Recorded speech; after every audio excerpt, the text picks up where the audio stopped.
Good afternoon, teachers. Good afternoon, viewers. My name is Simione Yalisaya. I'm a second year student at the University of the South Pacific, and I will be doing a short presentation video on my assignment 2 on ED 252 unit critical analysis project, where we'll be talking about behavioral, cognitive, social or socio-cultural theories and its way of learning. Right, so moving on, in introduction about this presentation is that this presentation aims to analyze and describe theories on the 3 types of learning, where it will be based on class discussion or tutorial as an experience, or what observations that I can make, right, to support what I will be explaining, or the theories that I will be sharing about the 3 types of learning, which is behavioral learning, cognitive learning, social or socio-cultural learning. Moving on to my first the first type of learning, which is behavioral learning. Now, my first theory is classical conditioning by Mr. Pavlovian, where he names this theory as Pavlovian learning. Now, his theory states that learning occurs through associations between a neutral stimulus and an unconditioned stimulus. Now, to support this theory, when we relate it with observations during class or class discussions or tutorials, is that you'll see that if a teacher consistently starts a class discussion with a bell or specific phrases like "let's dive in," you'll see students begin to associate that cue with the start of active participation. Right, so in this theory, what we can see is that over time, student responds automatically. Right, but when we have these kind of behaviors, you'll see that they will quieten down and prepare to engage just from hearing the cue or the bell, even before the teacher speaks. Right, moving on to my next theory, which is operant conditioning by Mr. Skinner, and he says he normally refers to this theory as Skinner's model. Right, now in this theory, he states that behavior is shaped by consequences. Right, or if we try and rephrase this, we can say that reinforcements increases behavior, punishments decreases it. Now, what we can actually say about this theory, or if you actually take a look in when we have class discussion, you'll be able to see that during a class discussion, students who contribute thoughtful answers receive praise, participation, or participation points, but those who interrupt or speak off topic may be gently corrected, or they can just lose points. Right, and now in this theory, and in regards to relating this to class discussion, is that during a discussion, this reinforcement system encourages students to stay focused and contribute meaningfully. Right, I've seen students who were initially shy, but they become more vocal after repeated positive reinforcements or engaging into class discussions or whatever they like participating. Right, now moving on to my third theory, which is shaping, but Mr. Skinner actually has or normally names this theory as Skinner's successive approximation. Now, in this theory, he actually says that complex behaviors are taught by reinforcing small steps toward the desired behavior.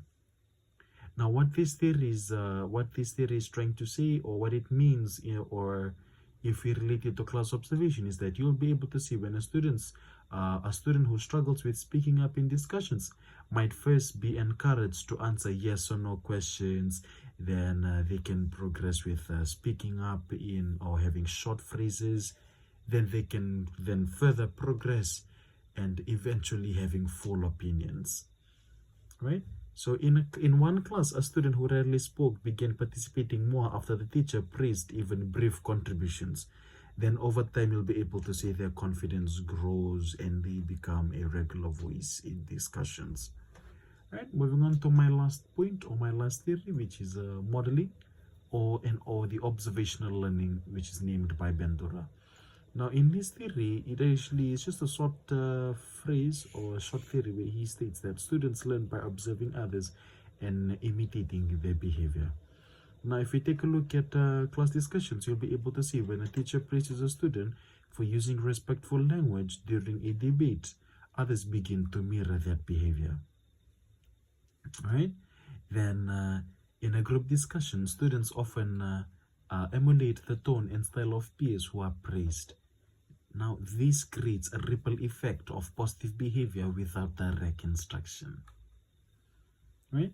So that is actually the theories that we're able to evaluate about behavioral learning. Now, moving on to cognitive learning. Now, the first theory that we will be looking at is information processing theory. Right? This is actually by Mr. Atkinson. Now, he actually states this theory has learning is like a computer. Information is received, processed, stored, and retrieved.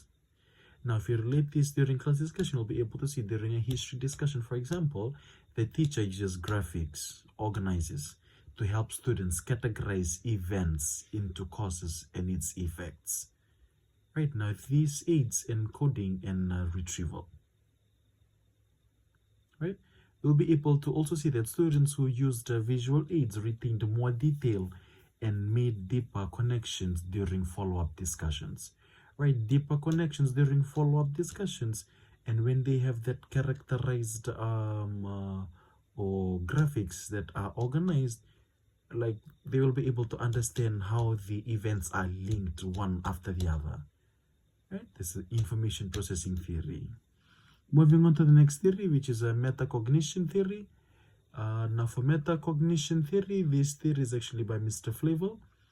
Now, in this theory, he states that thinking about one's own thinking, planning, monitoring, and evaluating learning strategies. Right? Thinking about one's own thinking. Now, if you actually take a look at it, you'll be able to see that after a group discussion, students reflect on what strategies help them understand the topic and what didn't. Then they will just select which one is favorable, then that is the one that they will adapt to it. You'll be able to see that students who practice metacognitive reflection improve their discussion's contribution over time. Right? Now, moving on to my third theory, which is a cognitive load theory. Now, this theory is by Mr. Swaller. Now, he states that learning is hindered when working memory is overloaded. Instructional design should reduce unnecessary load.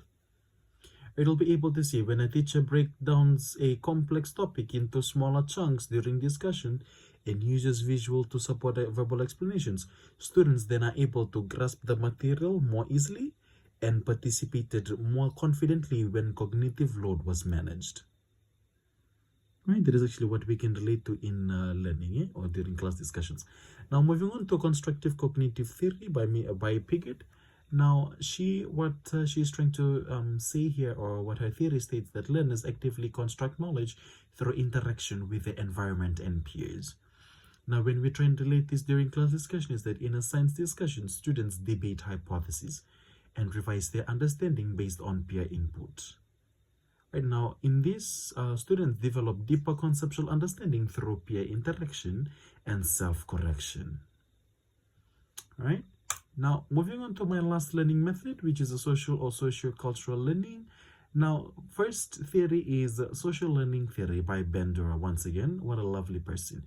Now, for this learning or this theory, it states that learning occurs through observation, imitation, and modeling. Behavior is influenced by watching others and the consequences they experience. Now, you'll be able to see that during a debate, students observe peers' respectful disagreement strategies over time. They adopt similar approaches. I've actually seen students to improve their discussions etiquette simply by watching how others are praised for thoughtful responses. So this theory, that is actually how we can actually relate it. Now, the next theory is zone of proximal development, right, by Vygotsky. Now, this theory, he states that learning happens best in the space between what a learner can do alone and what they can do with guidance. Now, you'll be able to see during classes is that in a group discussion, a student struggling or articulate ideas is supported by peers who scaffold their thinking with prompts and questions. Now, this actually helps the students to often reach deeper understanding when discussions are structured or to include peer support and teacher guidance. Right?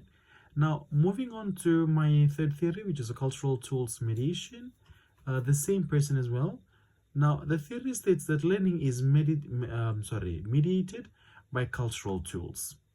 What this means is that when a teacher uses storytelling and local metaphors during discussions to help students connect abstract ideas to their cultural context, you'll be able to see that students engage more deeply when discussions incorporate familiar cultural references and language.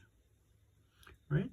Now, moving on to the last theory, which is situated learning by Lev and Mr. Wenger. Now, in this theory, they actually combined and actually came up with learning is embedded in social and physical contexts where knowledge is constructed through participation in communities of practice. Now, what we'll be able to relate this in regards to class discussion is that students lead a discussion on climate change, drawing from local experiences and community knowledge, like what they go through as a community. Then actually they came up with ideas, right? And then when students see their classroom as a part of a larger community, discussions become more authentic and personally meaningful when they share different experiences that they face differently from their different communities, right? So there is actually the social or socio-cultural learning together with its theories. Right now, just before I end my presentation for today, there's just a few recommendations that I could actually have for educators. Is that my first recommendation is to integrate multiple learning theories in lesson design. Right? This will actually, what I can say is that teachers should blend behavioral, cognitive, and social cultural strategies to address diverse learning needs. For example, use reinforcement, graphical organizers, and peer collaboration discussions to help students understand informations, or maybe, and also that students have different ways of learning, different ways of understanding. Right? So you'll be able to identify which students with the type of learning that he or she can actually undertake, right? And next is use positive reinforcement to shape participation. Apply operant conditioning by consistently rewarding the constructive discussion behavior, such as thoughtful responses or respectful disagreement with praises or points. This reinforcement builds confidence, especially in shy or reluctant students, and fosters a culture of active participation. Right. Moving on is the scaffold discussions using the zone of proximal development, where structure discussions so that students receive support from peers and teachers to stretch their thinking just beyond their current level, or like think outside the box, whereby this promotes deeper understanding and encourages students to take intellectual risks in a safe environment. Right, and then moving on to encourage metacognitive reflection post discussions. Now, teachers, after discussions, prompt students to reflect on what strategies help them learn and how they might improve next time. You can go about asking them different types of questions, right? Just try and prompt them. Now, this metacognition empowers students to become self-awareness learners, improving their ability to regulate and refine their participation. Right, so those are actually some of the recommendations that I would actually recommend for the teachers or educators during their classes. Right, now, just to conclude my presentation for today, I could actually say that learning is multifaceted and contextual, whereby educators should adopt an integrative approach to support diverse learners and dynamic classroom environments. Right, and moving on is classroom discussions are powerful learning tools, whereby when structured intentionally, discussions can transform passive learners into active thinkers and communicators, right? And then teacher strategies shape students' behavior and cognition. Now, teachers play a vital role in designing learning experiences that foster growth, participation, and deeper understanding. right? And then my last conclusion, or what I can actually conclude, is that theory informed practice enhances educational outcomes, right? What I'm trying to say or mean here is that applying learning theories in real classroom settings, like using shaping to build confidence, or cognitive load principle to simplify tasks, or leads to measurable improvements in students' engagement and achievement. And these grounding teaching methods in theory ensures that classroom practices are purposeful, effective, and adaptable, right? So that brings us to the end of my presentation for today. I hope that whatever small detailed or whatever small information that I have for you, you will be able to understand, and also try and adapt a few things that you have learned from my presentation today, so that it can actually help you trying to educate our students for today. Thank you so much for your time and for your patience. I hope that you will learn a few things from today's session. Thank you so much. Vinaka Vakalevo.